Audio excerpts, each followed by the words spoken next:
സെഷനിൽ നമ്മൾ പോളിമോർഫിസത്തെ പറ്റിയാണ് പഠിക്കാനായിട്ട് പോകുന്നത്. C++ലെ വളരെ പ്രധാനപ്പെട്ട ഒരു ഫീച്ചറാണ് പോളിമോർഫിസം എന്ന് പറയുന്നത്. എന്താണ് polymorphism? The word polymorphism means having many forms. Polymorphism is a feature of OOPs that allows the object to behave differently in different conditions. രണ്ട് തരത്തിലുള്ള പോളിമോർഫിസമാണ് നമുക്ക് അവൈലബിൾ ആയിട്ടുള്ളത്. കമ്പൈൽ ടൈം പോളിമോർഫിസം, പിന്നെ റൺ ടൈം പോളിമോർഫിസം. അതായത് polymorphism എന്ന് പറഞ്ഞു കഴിഞ്ഞാൽ many forms ആണ്. അതായത് നമ്മളിപ്പോൾ എക്സാമ്പിൾ നമ്മുടെ പ്രോഗ്രാമിങ്ങിൽ കൺസിഡർ ചെയ്യുകയാണെങ്കിൽ നമുക്കൊരു ക്ലാസ്സിൽ ഒരു ഫംഗ്ഷൻ ഉണ്ടെന്ന് വിചാരിക്കാം. ഈ ഫംഗ്ഷൻ അതിൻ്റെ ഡിറൈവ്ഡ് ക്ലാസ്സിലും ഉപയോഗിക്കുന്നുണ്ട്. പക്ഷേ ഇതിന് സെയിം നെയിം ആയിരിക്കും, ബട്ട് ഇത് ഓരോ സ്ഥലത്തും ഡിഫറെൻ്റ് ആയിട്ടായിരിക്കും ബിഹേവ് ചെയ്യുക. ഓക്കെ, നമുക്കൊരു റിയൽ വേൾഡ് എക്സാമ്പിളുമായിട്ട് ഇതൊന്ന് കമ്പയർ ചെയ്യാം. ഇവിടെ നമുക്ക് കാണാൻ സാധിക്കും അജയ് ബാങ്കിങ് ഓപ്പറേഷന് വേണ്ടി ബാങ്കിലേക്ക് പോവുകയാണ്. അവിടെ അദ്ദേഹം ചെയ്യുന്നത് ബാങ്കുമായിട്ട് ബന്ധപ്പെട്ടിട്ടുള്ള ട്രാൻസാക്ഷൻസ് അതുപോലുള്ള കാര്യങ്ങളാണ് ചെയ്യുന്നത്. അതുപോലെ തന്നെ അദ്ദേഹം ഓഫീസിലേക്ക് പോകുന്നു. അവിടെ എന്താണ് ചെയ്യുന്നത്? ഓഫീസുമായിട്ട് ബന്ധപ്പെട്ട കാര്യങ്ങളാണ് ചെയ്യുന്നത്. എന്നാൽ ഇവിടെ രണ്ട് സ്ഥലങ്ങളിലും ഒരേ വ്യക്തിയാണ് പോകുന്നത്, ഒരേ നെയിമിലുള്ള വ്യക്തിയാണ് പോകുന്നത്, പക്ഷേ ബിഹേവ് ചെയ്യുന്നത് ഡിഫറൻ്റ് ആയിട്ടാണ്. ഇതാണ് പോളിമോർഫിസം എന്ന് പറയുന്നത്. കമ്പൈൽ ടൈം പോളിമോർഫിസം അച്ചീവ് ചെയ്യാമെന്ന് നമുക്ക് നോക്കാം. അതിനായിട്ട് ഞാൻ പുതിയൊരു പ്രോഗ്രാം ക്രിയേറ്റ് ചെയ്യണം. ഫംഗ്ഷൻ ഓവർലോഡിങ്, ഓപ്പറേറ്റർ ഓവർലോഡിങ്, ഇതെല്ലാം കമ്പൈൽ ടൈം പോളിമോർഫിസം ആണ്. ഇതെന്താണെന്ന് നമുക്ക് കൂടുതൽ കാര്യങ്ങൾ മനസ്സിലാക്കാം. അതിനു മുന്നേ നമുക്കൊരു പ്രോഗ്രാം ചെയ്ത് നോക്കാം. ഇതിനായിട്ട് ഞാൻ പുതിയൊരു ക്ലാസ് ക്രിയേറ്റ് ചെയ്യണം. ക്ലാസ് ആഡ്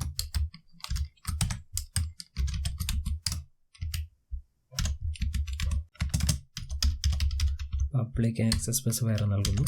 അതിനുശേഷം ഇതിനുള്ളിൽ ഒരു ഫംഗ്ഷൻ നൽകുന്നു, ഇൻറ്റ് ഫൈൻഡ് സം. ഇതിനുള്ളിൽ രണ്ട് വേരിയബിൾസ് നൽകുന്നു.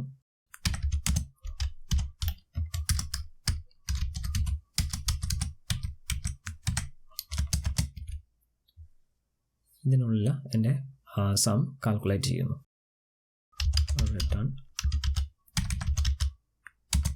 Return a plus b.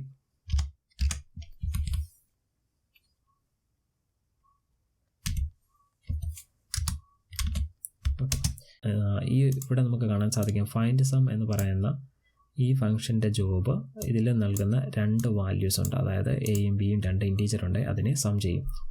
ഇതുപോലെ 3 വാല്യൂസ് നൽകിക്കഴിഞ്ഞാൽ അതിൻ്റെ സമ്മ് കണ്ടുപിടിക്കണം. അതിനുവേണ്ടി ഞാൻ ഇതേ ഫംഗ്ഷൻ നെയിം ഉപയോഗിച്ച് തന്നെ മറ്റൊരു ഫംഗ്ഷൻ ക്രിയേറ്റ് ചെയ്യുകയാണ്. ഇൻറ്റ്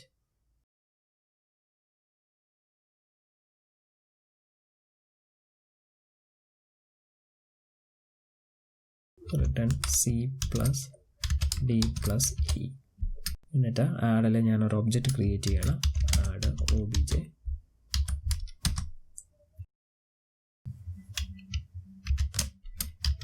out output,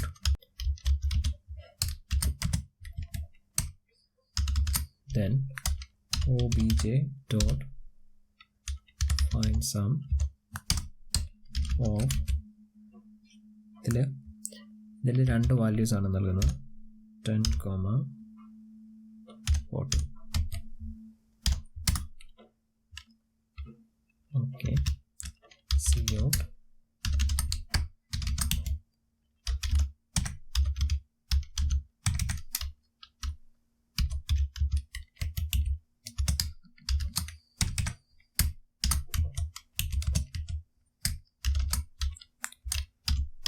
obj.find sum.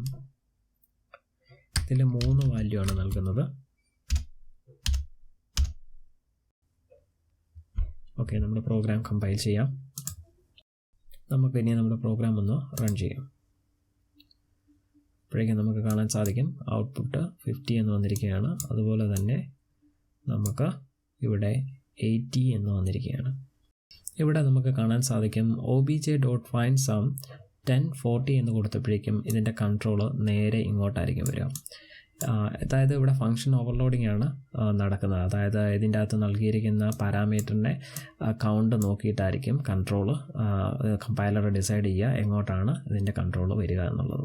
അപ്പോഴേക്കും ഇവിടെ നമ്മൾ 3 ആർഗ്യുമെൻറ്റ്സ് നൽകിയിട്ടുണ്ട്. അതിൻ്റെ കൺട്രോൾ നേരെ ഈ ഒരു ഫംഗ്ഷനിലേക്കായിരിക്കും വരിക. ബട്ട് ഇതിനെല്ലാം തന്നെ സെയിം ഫംഗ്ഷൻ നെയിം ആയിരിക്കും. ഓക്കെ, ഇത് കമ്പൈൽ ടൈം പോളിമോർഫിസം ആണ്.